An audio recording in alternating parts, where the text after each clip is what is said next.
Target destroyed.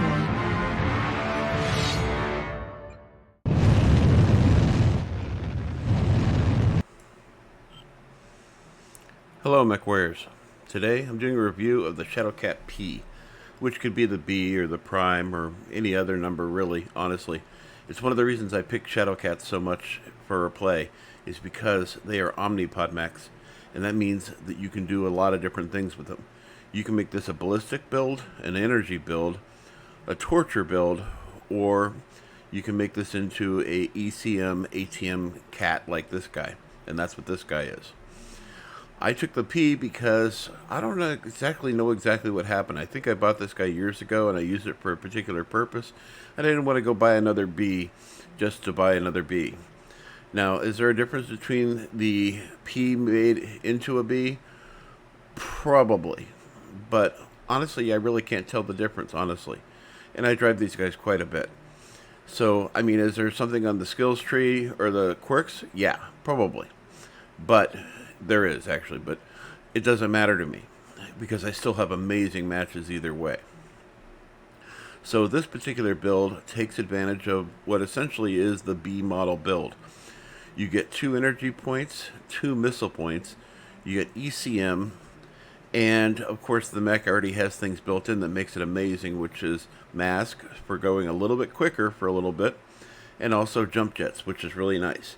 But the big thing that comes out of having a Cat that most people don't even think about is what makes it similar to, say, the Blackjack, and that is that you get high weapons mounts. The high weapons mounts really make a big difference on the battlefield because you don't have to expose as much of the mech as you normally would on some of the other mechs. So if you take a look at this, all the weapon mounts are in line and above the cockpit. And that's why it's similar to the Blackjack, because the Blackjack is kind of the same way. The Blackjack has more of its upper body up above the cockpit, but essentially, for the most part, it follows the kind of Jaeger mech design. And that is having all the weapons up high. That means you don't have to expose nearly as much of the mech as you normally would on some other mechs. And having ECM built in, just a bonus. Absolutely just a bonus. So that is something to consider when you're on the battlefield. Having your weapons splayed out like this is also not too bad either, because they're not going to be able to just simply focus on doing as much damage by seeing everything close and tight in. So another thing, just like the Blackjack, is that the weapons are spread out enough that you can actually go and do doors and corners. You can watch your doors and corners. That's where you get killed, doors and corners. Anyways, so this particular build, I'm taking advantage of the B build design without having to buy the B. So if you have a Prime or a P sitting in your inventory, let me show you how you can build it. So essentially what I did is essentially what you see here. I did the B left torso, the B right torso, I did the B arms left and right, and that gives me essentially a B, even though this is a P chassis and a P head. I'm not getting anything out of the head. We're married, let's be realistic. Now, what I did differently about this is I went with an ATM-6 and an ATM-9. And you're thinking, well, why didn't you just go with 2 ATM-9s or 2 ATM-6s? Well, I wanted to have the firepower of the ATM-9 and the ATM-6 and also have enough ammo to be able to boot. And believe it or not, I still run out of ammo quite a bit. But I'm very selective on my fire, and I'm taking advantage of my range, which means I don't have to get it up in the front lines and do a lot of damage.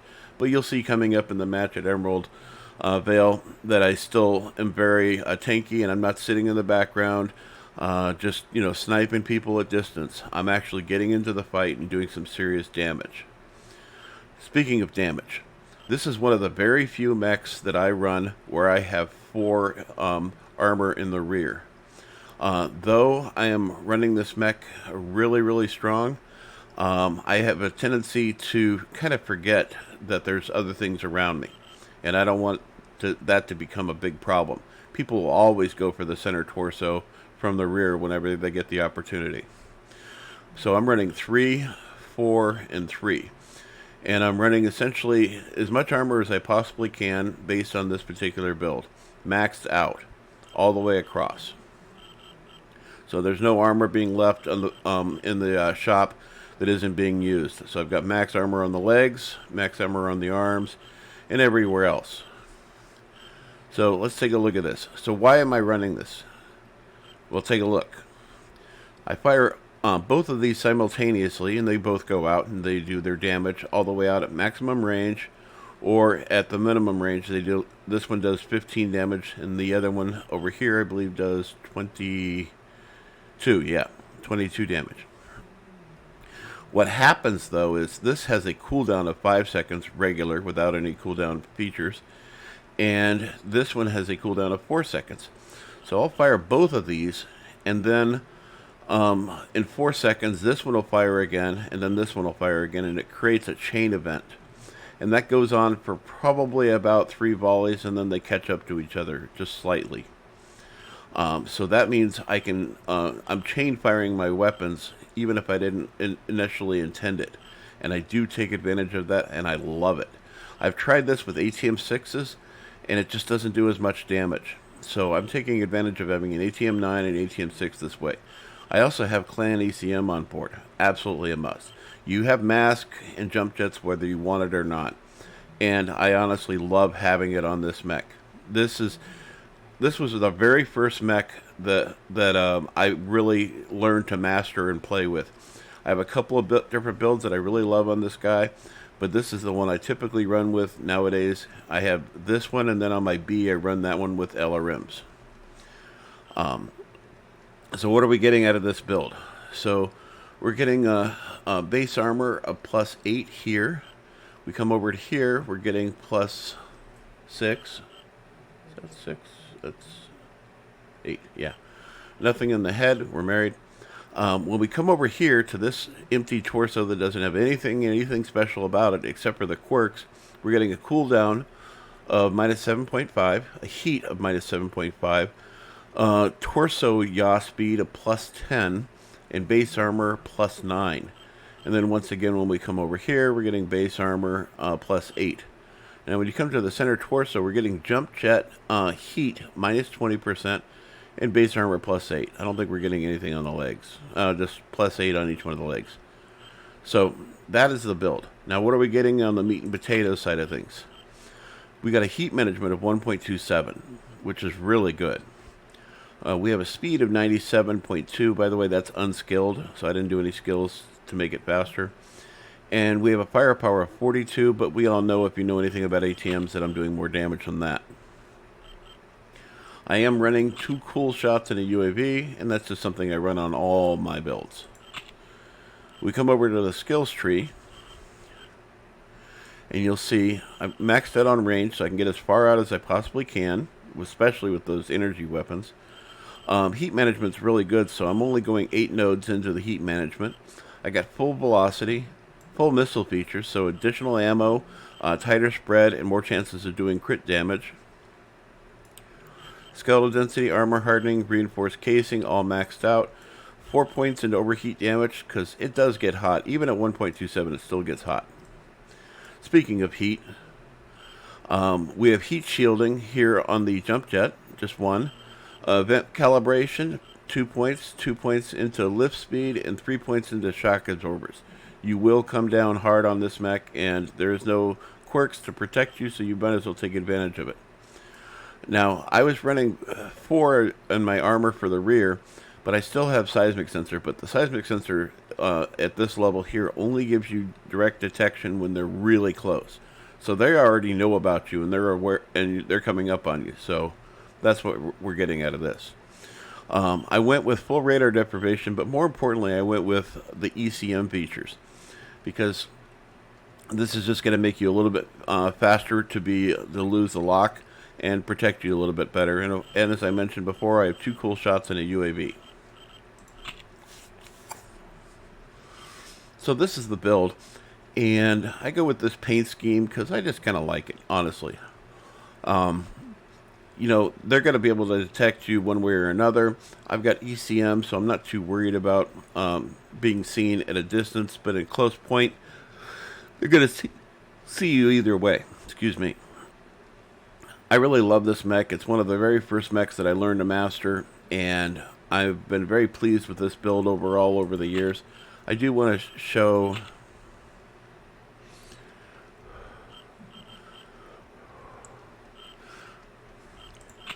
This is an interesting build.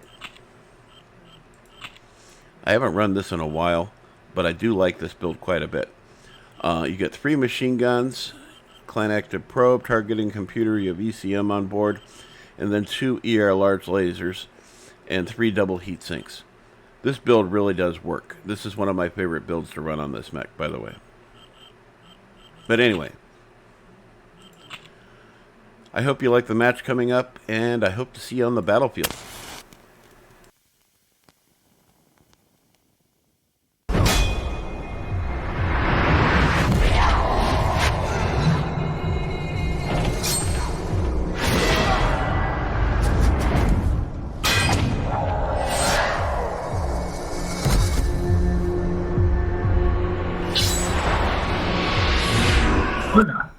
At Override we trust.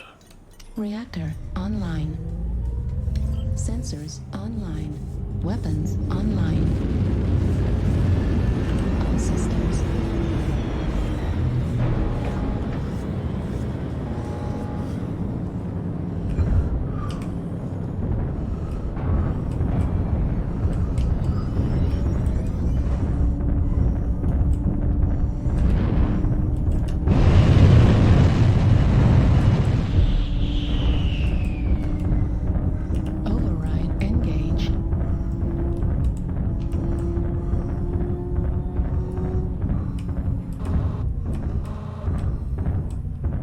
Spotted. God, I haven't played this in a while.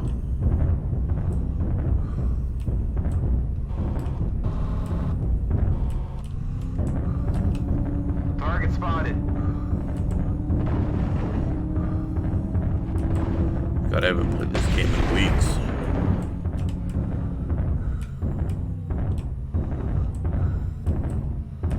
Be careful going into Delta 3. Target acquired. Target spotted.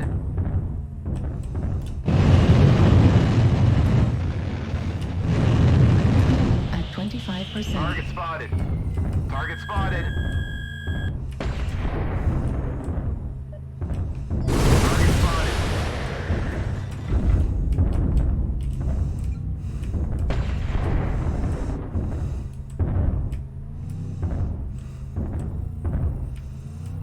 Target spotted.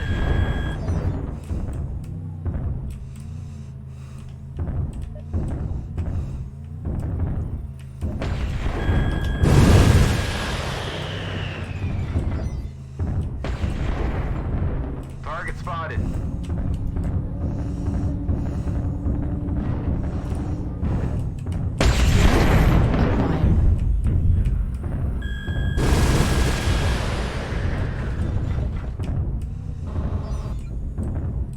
New Target target spotted. acquired.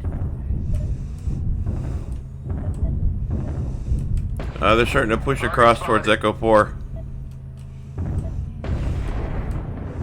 They're gonna try and fill in that void.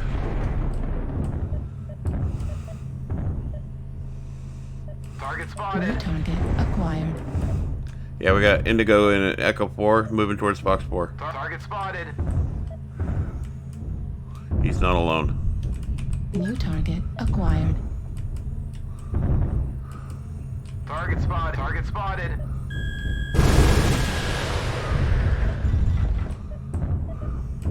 Target spotted. New target Target acquired. spotted.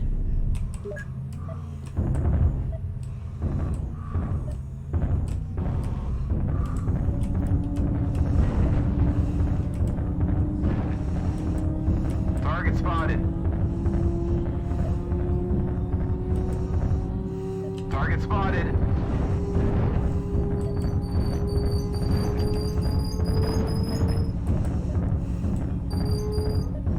Target spotted. New target acquired.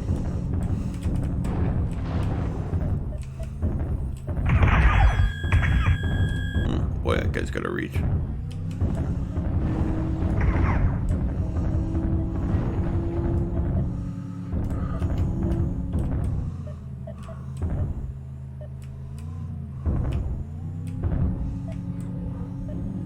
Target spotted.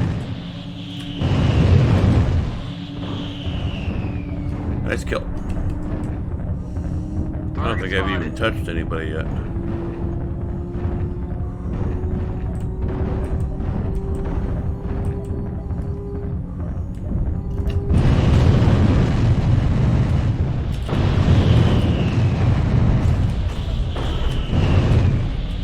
New target acquired.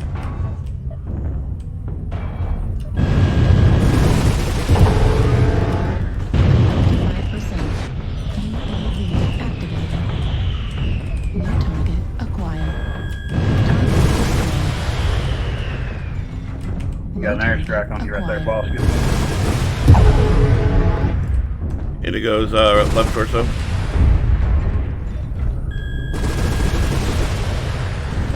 New target acquired. New target acquired.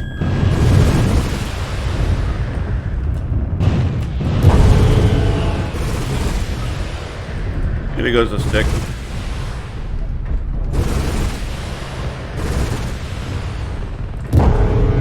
Target destroyed.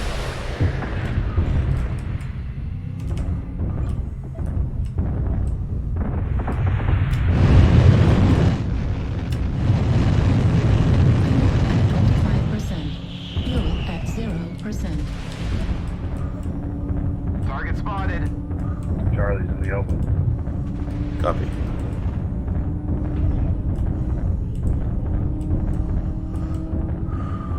He's dead in front of you there, Frederick. Careful, brother. He's right around the corner on your right.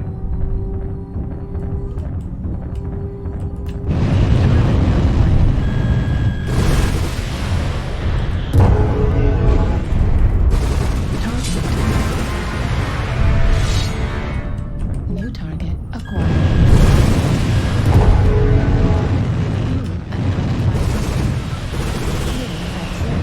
Echo's open. Center torso.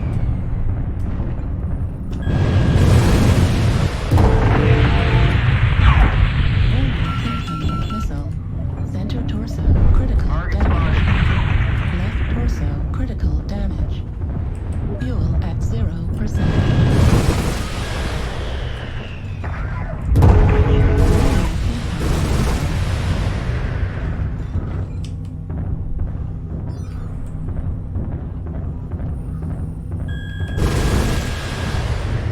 Charlie's running.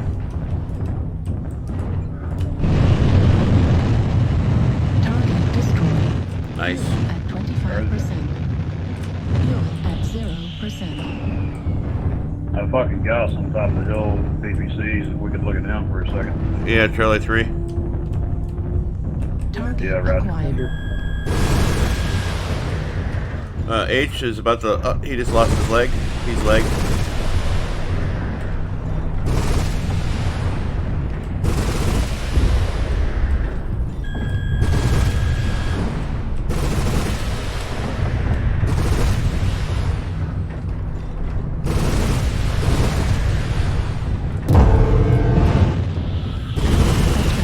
So much for that guy.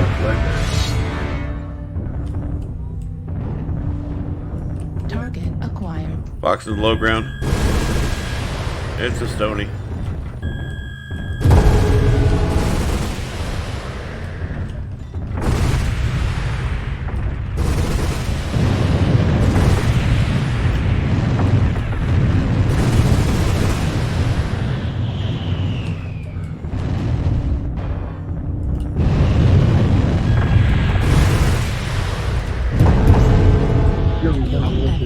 I'm moving down right now, Gus. He's not alone.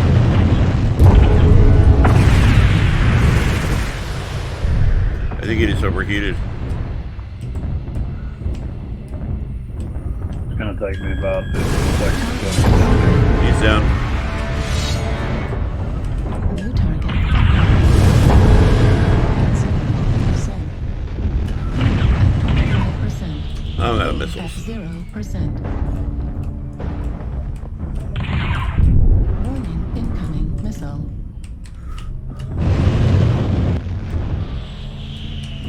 Yeah, I gotta hide from that guy.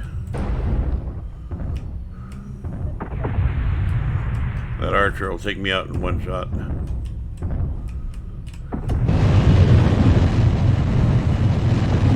25%. If I get to see him, it's over. Left leg critical damage.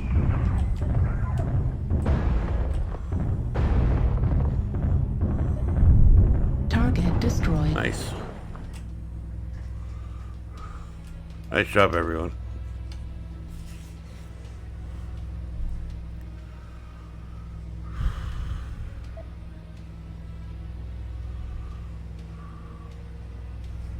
Oh shit, I killed somebody. Sorry about that.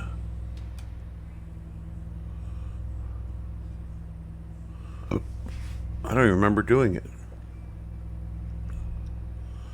But I got 3 kills, so I guess that's 4 kills. Only 6 damage to the team. 8 components destroyed. God, I love this build. 1 solo kill, 2 KMDDs, 684 damage. And second place on their team. And third place on my team. Not bad. Not bad at all.